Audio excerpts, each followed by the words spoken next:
नमस्कार मित्रांनो, मी हेमंत.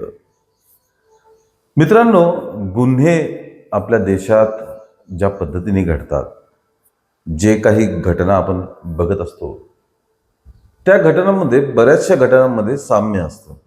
म्हणजे गुन्हा तो कसा घडला, त्यामागची कारणं काय होती, मॉडस ऑपरेंडी काय होती, हे बहुतांशी केसांमध्ये सारखं असल्याचं आपल्याला दिसून येतं.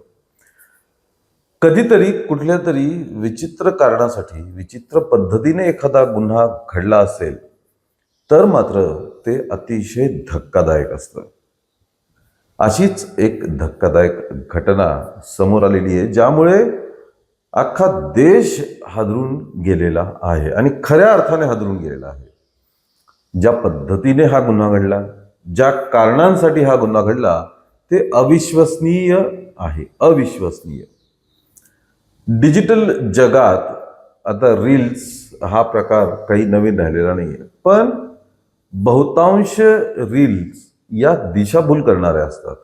काहीतरी टाइमपास म्हणून, कोणतरी खोडसाळपणा म्हणून केलेल्या असतात आणि याच खोडसाळपणामुळे कुठली गोष्ट कोणत्या टोकाला जाऊ शकते हे आपण आजच्या या व्हिडिओमधनं बघणार आहोत. त्यामुळे शेवटपर्यंत हा व्हिडिओ बघा, कारण शेवटपर्यंत या घटनेमध्ये अतिशय विचित्रपणा आणि अतिशय धक्कादायक प्रकार घडलेले आहेत. मित्रांनो, 10 ऑगस्ट 2026 या ठिकाणी भोपाळ शहराच्या मध्यभागी असलेल्या तलावाजवळच्या एका धोबी घाट पासनं काहीतरी दुर्गंध येत होता. हा दुर्गंध येत असल्यामुळे आजूबाजूच्या परिसरात राहणाऱ्या लोकांनी पोलिसांना इन्फॉर्म केलं की तिथं काहीतरी कुजलेलं आहे आणि त्याचा दुर्गंध येत आहे म्हणून. पोलीस सुद्धा तातडीने घटनास्थळी आली. धोबीघाट परिसर त्यांनी व्यवस्थित तपासला आणि तिथे एक कुजलेल्या अवस्थेत एका किशोरवयीन मुलाचा मृतदेह त्यांना सापडला. तिथे पोलिसांनी तो मृतदेह नीट पाहिला. तो बऱ्यापैकी कुजलेला होता, बऱ्यापैकी सडलेला होता. त्याच्यामुळे त्यांनी ती बॉडी पोस्टमॉर्टमसाठी पाठवून दिली. पोस्टमॉर्टमसाठी पाठवून दिल्यानंतर अज्ञात व्यक्तीच्या मृत्यूची पोलिसांनी नोंद सुद्धा करून घेतली. आता बघता क्षणी त्या मृतदेहाची ओळख पडणं शक्य नव्हतं, कारण तो मृतदेह बऱ्यापैकी कुजलेला होता. पोलिसांनी तरी त्या मृतदेहाचे फोटो घेतले. ज्या काही ओळख खुणा त्याच्या शरीरावरती सापडू शकतात त्यांचे फोटो वगैरे घेतले आणि आजूबाजूच्या पोलीस स्टेशन्समध्ये पाठवून दिले. 10 तारखेला हा मृतदेह सापडला. पोस्टमॉर्टम केलं आणि पोस्टमॉर्टमचा रिपोर्ट आला. पोस्टमॉर्टमच्या रिपोर्टमध्ये त्याला तीक्ष्ण हत्याराने भोसकून वगैरे त्याच्या शरीरावरती जखमा वगैरे आहेत हे क्लिअर झालं आणि तो एक खून आहे हे पोलिसांच्या लक्षात आलं. पण यापेक्षा एक धक्कादायक गोष्ट पोस्टमॉर्टममध्ये समोर आली. ती म्हणजे या मृतदेहाच्या शरीरावरचे प्रायव्हेट पार्ट्स गायब होते, काढून टाकण्यात आलेले होते, सुऱ्याने किंवा चाकूने कापून. हे पोलिसांना थोडंसं धक्कादायक आणि विचित्र वाटलं की कोणाला तरी मारले, खून केल्याने त्याचे प्रायव्हेट पार्ट्स कापून दिले. त्याच्यामुळे पोलीस सुद्धा चक्रावून गेलेले होते. मग पोलिसांनी या मृतदेहाची ओळख पटवणं वगैरे याचे बरेच प्रयत्न केले, पण प्रयत्न काही यशस्वी आले नाही. कारण कोणीच त्या बॉडीचं कोणी क्लेम करणारं आलं नाही, त्याची ओळख पटली नाही, काहीच नाही. त्यामुळे शेवटी पोलिसांनी त्याचे अंत्यविधी करून टाकला. तो मृतदेह पुरून टाकला, कारण तो भयंकर कुजलेल्या अवस्थेत होता, त्यामुळे तो पुरून टाकला. मृतदेह पुरल्यानंतर एक 2-4 दिवसांनी एक महिला तिच्या मुलाच्या गायब होण्याची मिसिंग कंप्लेंट दाखल करण्यासाठी आली. तिने सांगितलं की 6 ऑगस्ट पासनं माझा मुलगा हा घरी परत आलेला नाहीये. त्याला मी बराच शोधण्याचा प्रयत्न केला, पण त्याचा संपर्कही होत नाही आणि तो घरी पण परत आलेला नाहीये. मग तिने बाकीचे डिटेल्स दिले की तो मुलगा काय करत होता वगैरे, म्हणजे कुठं गायब झाला. तर तिने सांगितलं की तो शहरातल्या विविध भागांमध्ये पेन आणि किचन्स ट्रॅफिक सिग्नलवरती वगैरे विकण्याचं काम करत होता. त्या शहरातच एक मैदान आहे, त्या मैदानाच्या आजूबाजूला आणि शहरातील मुख्य चौकांमध्ये वगैरे तो पेन आणि किचन्स विकत होता. त्याचं नाव रेहान. ही तक्रार नोंदवून घेतल्यानंतर पोलिसांना एक गोष्ट आठवली, ती म्हणजे त्यांना सापडलेला तो मृतदेह. कारण वय, उंची वगैरे सगळं ती महिला सांगत होती, तसंच त्याचं होतं. मग पोलिसांनी त्या महिलेला त्या मृतदेहाचे काढलेले फोटो दाखवले. फोटोमध्ये त्याच्या एका हातावरती टॅटू बनवलेला होता. त्या टॅटूवरनं त्या महिलेने ओळखलं की हा तिचा मुलगा रेहानच आहे आणि तिने अक्षरशः हंबरडा फोडला. ती महिला एका कॉम्प्लेक्समध्ये साफसफाईचं वगैरे काम करत होती आणि आईला अत्यंत गरीब परिस्थिती आणि आईला मदत व्हावी म्हणून हा रेहान शहरामध्ये पेन आणि किचन्स विकत होता. आता ओळख पटली, कन्फर्म झालं, पण मग हे कृत्य केलं कोणी, असं इतक्या निर्दयीपणे त्याला मारलं कोणी, याचा शोध पोलिसांनी करायला सुरुवात केली. आणि त्यांनी त्या दिवशी रेहान कुठल्या भागात गेला होता याची माहिती त्या आईकडनं घेतली. तर तिने ते मैदान सांगितलं, इक्बाल मैदान असा काहीतरी भाग आहे तो, त्या भागात तो जास्त करून विकत होता. मग पोलिसांनी त्या मैदानाच्या भागातले सीसीटीव्ही फुटेज तपासले. सीसीटीव्ही फुटेजमध्ये रेहान त्यांना दिसून आला. मग तो ज्या ज्या दिशेने जात होता त्या त्या दिशेचे सर्व सीसीटीव्ही फुटेज पोलिसांनी तपासले आणि पोलिसांनी तपासल्यानंतर काही इतर मुलं सुद्धा त्या रेहान सोबत जाताना आणि तिकडनं ते तलावाच्या दिशेने धोबीघाटकडे जाताना दिसून आले. आता पोलिसांना त्या इतर मुलांबद्दल संशय येऊ लागला. मग पोलिसांनी अजून तपास केला, अजून सगळं केलं आणि एकूण 5 संशयितांना ताब्यात घेतलं. 5 संशयितांना ताब्यात घेतल्यानंतर त्यातला एक मुख्य होता, तो म्हणजे जोहेब नावाचा. जोहेब हा 20 वर्षांचा होता आणि इतर जे आहेत ते अल्पवयीन होते. मग पोलिसांनी जोहेबची चौकशी सुरू केली आणि सुरुवातीला त्यांनी कोण रेहान, मी नाही ओळखत, मला नाही माहिती, अशी सगळी उत्तरं त्यांनी दिली. पण त्यानंतर जेव्हा पोलिसांनी कसून चौकशी केली तेव्हा जे धक्कादायक कृत्य आणि घटना समोर आली मित्रांनो, अक्षरशः अंगावर शहारे आणणारा हा प्रकार होता.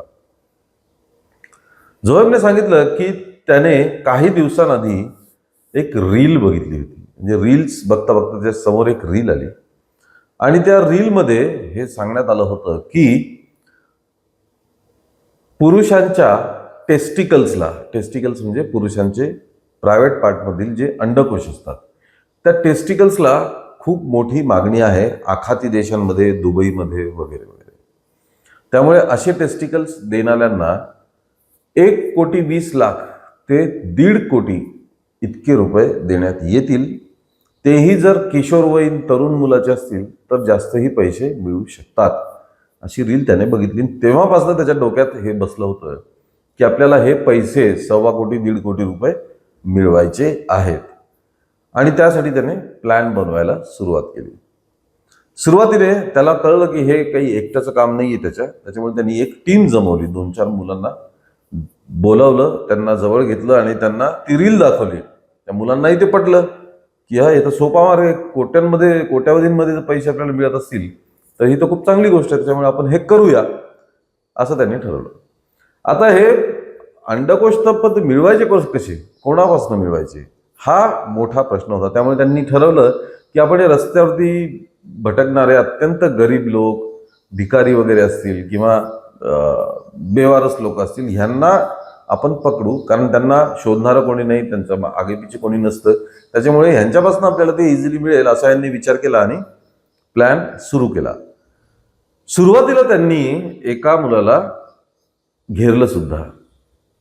बरं, त्यांनी प्लॅन असा बनवला की आधी त्यांच्याशी मैत्री करायची आणि त्यांना काही दिवसांनी सांगायचं की आपलं एका दुसऱ्या ग्रुपच्या मुलांसोबत भांडण झालेलं आहे, त्यांना आपल्याला मारायचंय, तो आमच्यासोबत चल आमच्या ग्रुपमधला बनवून.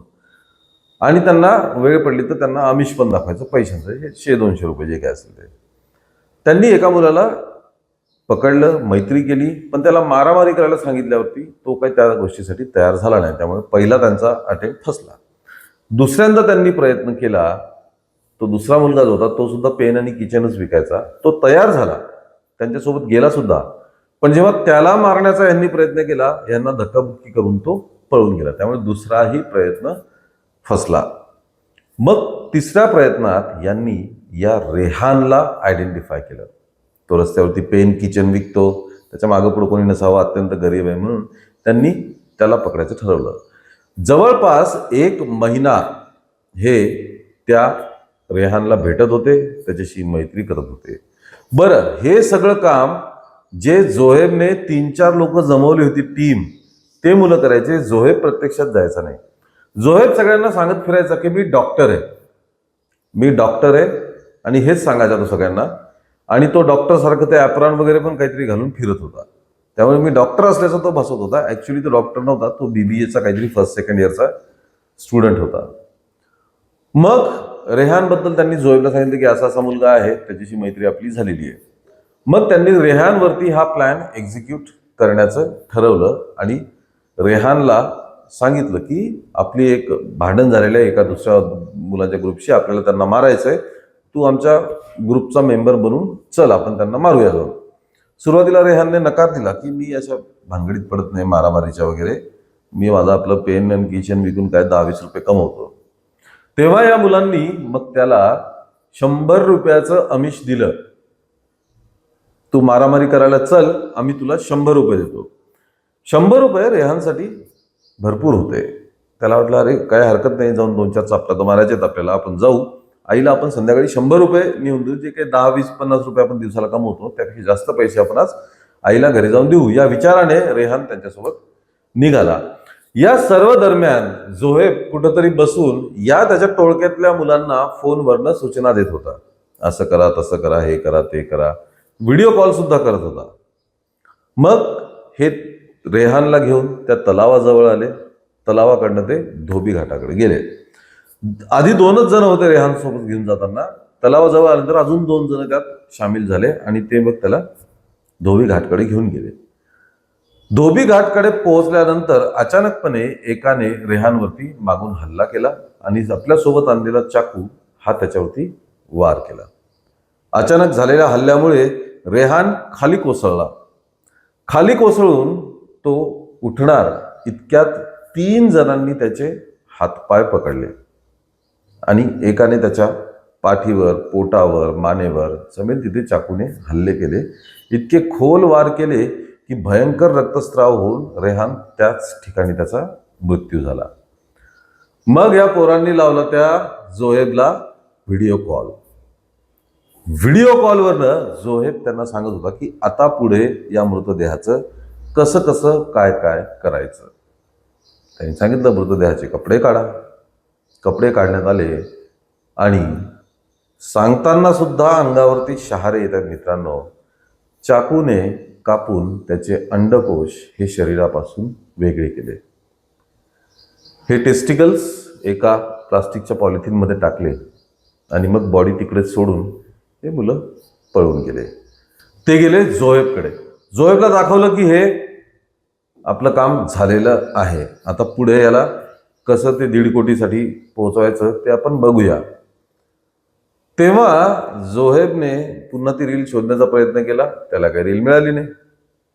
त्यानंतर तो म्हणाला की मी यार ती रील अर्धवटच बघितली होती, हे टेस्टिकल्स मिळाल्यानंतर ते पोहोचवायचे कसे वगैरे ते मी बघितलंच नाही, मी फक्त हे टेस्टिकल्स ह्याचे इतके पैसे मिळतात एवढंच बघितलं होतं.